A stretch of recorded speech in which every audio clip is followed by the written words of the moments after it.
Ernest Hemingway was a well-renowned author who wrote about the struggles and experiences through life to reveal the truth about human nature. Born on July 21st, 1899 in Cicero, now Oak Park, Illinois, Hemingway grew up in a well-off family with many opportunities, such as music lessons and participation in multiple sports. He took a journalism class in high school that sparked his interest in writing. Before becoming a novelist, Hemingway was a journalist for multiple years. In 1918, Hemingway served overseas as an ambulance driver for the Italian Army, and for his service he was awarded the Italian Silver Medal of Bravery. Instead of going home to the United States after the war, he stayed in a hospital in Milan for his injuries sustained during the war. There he met Agnes von Kielski, a nurse, whom he gave his proposal of marriage. However, she ended up leaving him for another man, which provided him with the inspiration he needed to write his famous novel, A Farewell to Arms. He moved to Paris in 1921 after World War I. During the Roaring Twenties, he married multiple women and felt overall lost and confused after the war, as did many of his generation. The Roaring Twenties were filled with partying and living carelessly, but deep down there was much more, and Hemingway's The Sun Also Rises depicts the mindsets of many World War I veterans alike. Later in his life, Hemingway again was interested in foreign affairs, like the Civil War in Spain, and took a job reporting the war. Overseas in Spain, he got the inspiration to write the Pulitzer Prize-nominated book For Whom the Bell Tolls in 1940. Hemingway committed suicide on July 2, 1961. Within all of the 4 books that we read, we identified some common stylistic elements that are prevalent in all of his writings and give him his trademark. First, he is direct and personal. He uses rich and earthy imagery. His words are simple and vigorous. Second, he uses direct, unadorned prose. Third, the plot is simple, yet highly complex and difficult.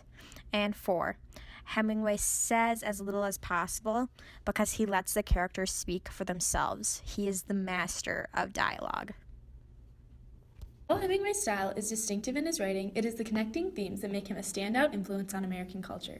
In all 4 books, there is a common theme of using historical events that Hemingway experienced himself to reveal the changes and continuities in culture and how it affects their relationship in his characters' lives, ultimately demonstrating how the tragedies of history reveal the unreliability of human nature.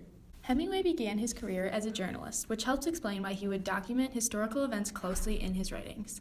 He focuses his novel on 4 big stages in his life: World War I, the Lost Generation, the Great Depression, and the Spanish Civil War. Interestingly, he wrote The Sun Also Rises, a novel known for its truthfulness of the lost generation and their struggle to find meaning in life, in 1926, before he wrote A Farewell to Arms, a novel about experiences of an ambulance driver in World War I.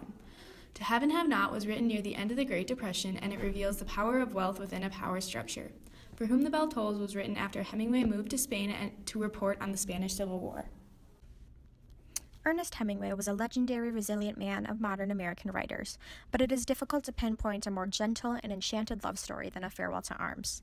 It would also be difficult to pinpoint a more distressing American novel about World War I. He powerfully entwines the coupled elements of love and war, happiness and horror, and ultimately freedom and demise. Hemingway's relationship with a woman he met during his own deployment is the model of inspiration for the tragic romance between Henry and Catherine in A Farewell to Arms. Lieutenant Henry meets Catherine Barclay outside in the Italian Alps in a small town where his military base is stationed, where the two play love games with one another. After Henry is injured in the battle, the two travel to Milan for treatment, where this fake romance deepens into a love like no other. Upon discovering that Catherine is pregnant, they escape the war by fleeing to a peacetime country in Switzerland. The final chapter, Hemingway's most renowned and agonizing ending in contemporary literature, reveals the death of Catherine right after the premature death of their baby at birth, which proves that tragedy exhibits the unreliability of human nature. Several times throughout the novel, Hemingway foreshadows the death of Catherine and her baby. Her effort to keep the baby little by consuming alcohol prepares one for the agonizing labor which she greatly suffers. At the same time, her argument that the world has destroyed her reflects the chapter that Henry fears the execution of the benevolent. These understated connections fabricate a conjecture that emits a cloak on the familial contentment and comparable hopefulness that both Henry and Catherine sense. When death consumes Catherine, Henry closes in a straightforward, most simple fact, quote, "It seems she had one hemorrhage after another. They couldn't stop it. I went into the room and stayed with Catherine until she died." Quote, page 283. Even if Hemingway shows little to no emotion through Henry's character at the disappearance of his lover from his life, the reader senses the vast grief that cannot be seen by the eye, but only felt with the heart, similar to how Hemingway felt when Agnes rejected his proposal and left his life forever. Hemingway's skill to conjure up so much feeling by using so little words is what makes his writing so powerful. The only understanding that comes to light for Henry through Catherine's death is that both love and war result in loss for which there is no recompense, which affirms Hemingway's greatest thematic concern. In chapter 19, Catherine talks about an anonymous element of hostility in the world, and the reader's attention is brought to this sentiment as Henry walks away from Catherine's death into a storm. The rain that currently pelts Henry as he walks away from Catherine forever signifies that same crippling force, that force that makes one impotent, voiceless, and dejected. As a result of ending on this message, A Farewell to Arms appears to put forward that any thoughts that have provided Henry with a reassuring outlook, or any words that may have given him comfort, would be imprecise and unfeasible. Anything good that comes out of such tragic events belongs to the domain of Rinaldi's escorts, of Henry's alcoholism, and of Catherine's lust for affection, all of which provide a vital security. These securities, hidden from the world's inimical forces, live amidst a worldly affliction, and thus are perpetually short-lived. The Sun Also Rises is a novel written by Hemingway in 1926 during the heart of the Roaring Twenties. Amongst the partying, however, was the Last Generation. The Last Generation is the generation that came of age after World War I, when young adults who lived through the war seemed to now walk through the world with a disillusionment and directionless wandering, finding no true meaning in life, and masking it all with an extravagant and frivolous lifestyle. Hemingway is known for shedding a light on the Last Generation with this novel, as he accurately depicts the feelings of unfulfillment and confusion of this post-war generation. The novel is told from the perspective of main character and protagonist Jake Barnes, who is an American expatriate living in Paris after the war. He is in love with a woman named Brett Ashley, a recent two-time divorcee and a confident, enigmatic, attractive, free-willed soul, having affairs with multiple men at once. She admits to being in love with Jake, but due to an accident during the war, he is sexually unavailable, and Brett refuses to be with Jake, diminishing his masculinity and increasing his search for a purpose in life. He spends his time hopping from bar to bar, drinking the night away with some so-called friends who are also in love with Brett. They drink excessively to give themselves an escape from what they don't want to talk about, which is the war, their love issues, and their fake relationships. But the drinking only brings out the worst in them. Eventually, the men get in a fight over Brett, trying to prove that they are the most manly and deserve Brett's love. Jake describes the fight scene as, quote, Mike started toward him around the table. Cone stood up and took off his glasses. He stood waiting for the assault, ready to do battle for his lady love, unquote. Cone feels that this is his chance to prove that he is a strong man that Brett needs, but not only is this unappealing to the independent, free spirit of Brett, but it shows the fragility of the men's friendship due to their lack of masculinity.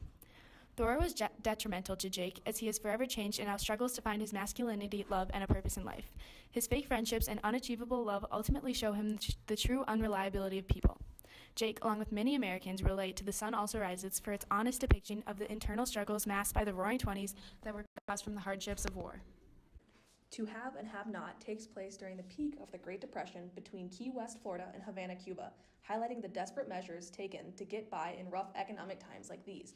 Between the hardship and depravity, hardly a single character in the book is found sober for more than a day, showing how many can't face the harsh realities of the Great Depression. Hemingway utilizes different characters in the book to take over the story and offer numerous different perspectives, including the haves and the have-nots, who each seem to struggle in their own way. Whether driven by individual greed or a family's necessity is evident, but the goal is the same: prosperity. In this story all about sacrifice, Hemingway truly hits home with this 1937 novel.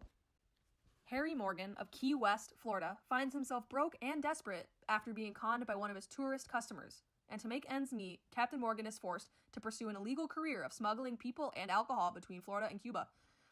Just to put food on the table for his wife and daughters, Morgan is left murdering, losing an arm, and eventually his own life while aboard his ship.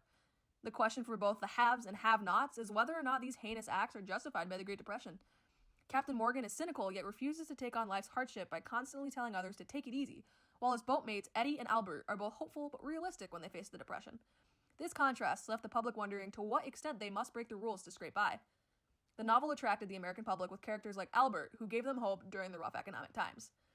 For example, as Cuban bank robbers charge the ship, Albert refuses to do as they ask, yelling, quote, "Don't start her. These are the bank robbers. Hey, don't, Albert said. Don't. The burst was so close to his chest that the bullets walked like 3 slaps. Albert slid down on his knees, his eyes wide, his mouth open. He looked like he was still trying to say, don't, unquote. Albert represents the part of the nation who refuses to succumb to evil, giving hope to the many Americans afraid that barbarity is inevitable.